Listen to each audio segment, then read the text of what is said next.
Flat Earth Clues, Part 10, Hiding God. This is part of a series of clues that can help you get your head around both the design of the flat Earth system we live in and who has been involved in the deception to hide it from you. As you can tell from the title, I'm taking a different approach. Eventually, I was going to have to address the question of what happens next, or what we do now with the information at hand. If you've made it through the guide and the first 9 clues, then at this point you're either buying into the flat model or on the fence. If this is the first one you went to because of the title, I recommend you go back, because we're not going to do much in the way of reviewing.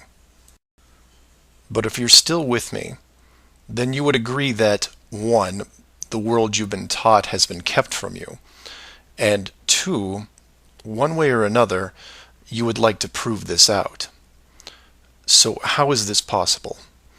The authority in question who created what you call the globe is guarding all the gates. They protect the sky, the outer edge, and most importantly, the education system that shows us at an early age what they want us to see. Nobody listening to this has their own spaceship or advanced rocket program.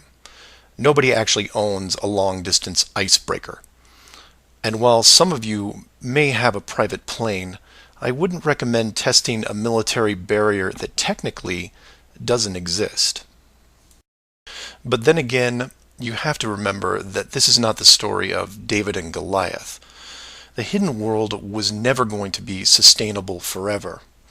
As a civilization evolves, the tools the authority uses as a method of control become more vulnerable. I've learned many things about systems over the years, and one thing that I find most interesting is as layers of strength increase, the higher the chance that they can be used to your advantage. But maybe I'm talking in riddles. I should be boiling it down to what can be done by showing you what's being hidden, what's important, and how it can be spread to others without looking like a crazy person. To be clear, and I can't stress this enough, do not start conversations with the word flat Earth. Think of it like Fight Club. The first rule of Flat Club is that you do not talk about Flat Club. Before you started waking up and watching all these things, you were like me. You laughed and mocked everything that was flat Earth. You may have learned faster than others, but the knee-jerk reaction by 99% of the people was created the day they sat down in a classroom and stared at the globe. Look at the videos, not just mine, but others who are putting forward some great arguments, and ask the questions that people can relate to. I'm going to introduce 3 very important questions that you can use, each with a statement that precedes it, and each statement is a motivation for a different group of people. If you don't fall into one of these 3 groups, then I guarantee you know people that do. The first statement is this: you are being hidden. What do I mean by that? Well, this goes back to Clue 7 and Clue 9, which talk about the flights in the Southern Hemisphere. If you are flying a plane over the Southern Hemisphere, your flight is not being tracked. How can this be used to find out the truth? It's simple, it's quick, and it costs no money. No matter what country you live in, send a quick note to your local, state, or federal representative and ask them this question: why are citizens of our country flying over oceans without the safety net of the GPS system? And remind them that GPS stands for global, not partial. Without GPS, anything could happen to your plane and no one knows where you are. And while you're at it, remind them that the GPS system was built by the United States Department of Defense, who never does anything small. The system that is in effect now has what appears to be huge, deliberate gaps in the Southern Hemisphere only. Do not mention flat Earth. Just voice your concern about the safety of you, your loved ones, and your fellow citizens. Will they get back to you? Possibly. Will they give you a satisfactory answer? Not a chance, because they will only have what the military gives them. What this will do, however, is create a unique buzz in certain circles that may prove to be useful later. The more politicians or high-ranking officials you contact, the greater the noise.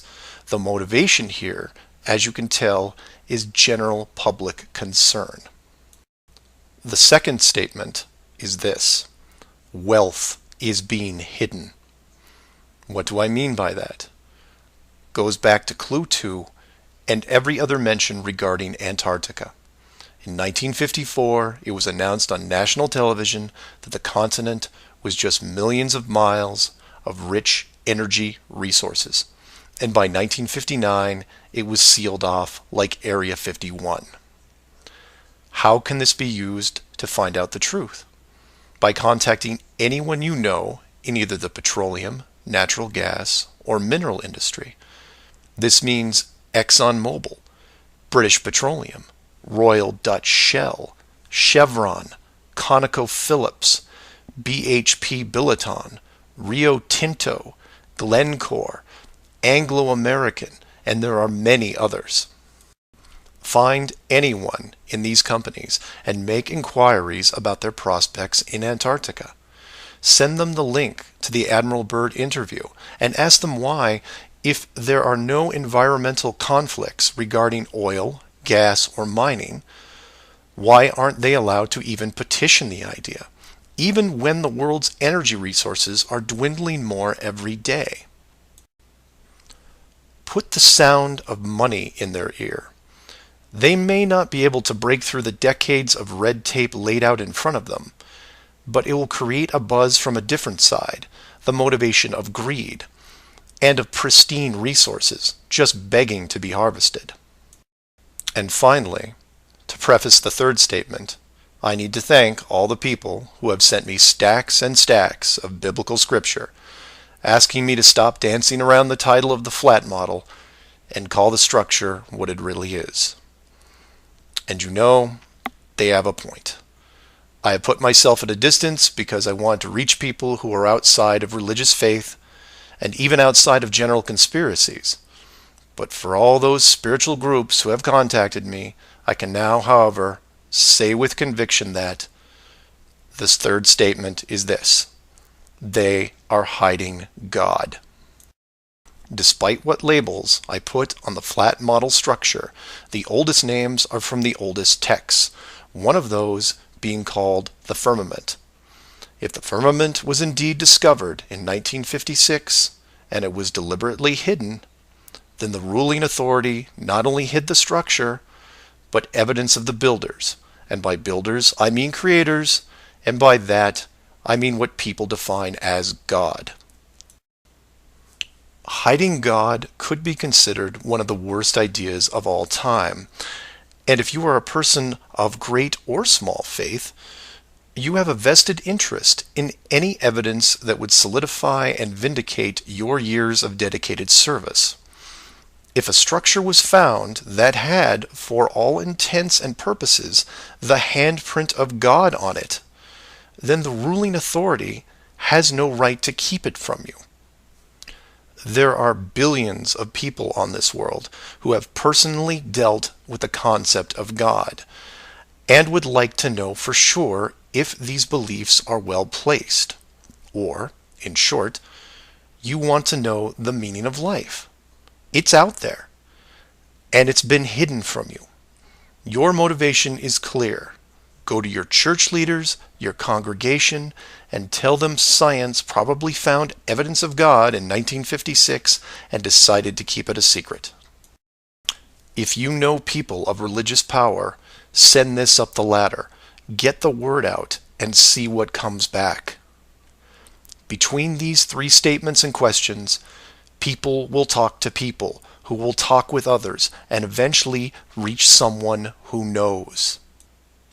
This isn't a grassroots or groundswell movement that takes a long time, because the system that has been used to mold and control you these past years has been based on speed, and by that I mean real time.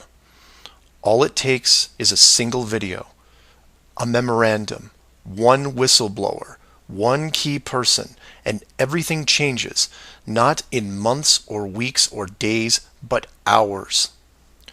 And in those hours, everything changes because of the speed.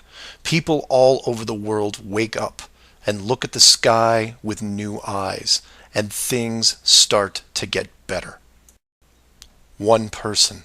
That's all it takes. One person to come forward and share what has been hidden for so long.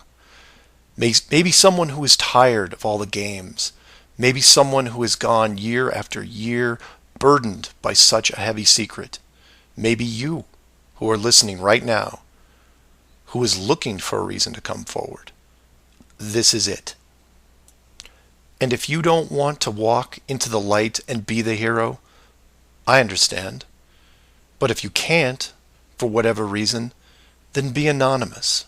Share the message and help us make this world better, because it can be better. For everyone else, give this person an opening. Give them the opportunity and give them the support they need to help reclaim what's left of our civilization, because we need it now more than ever. I will keep spreading the word for as long as I can, in hopes that everyone that hears it starts seeing things with new eyes. And I encourage each of you to do the same. And maybe one day we will learn to treat others better than we treat ourselves.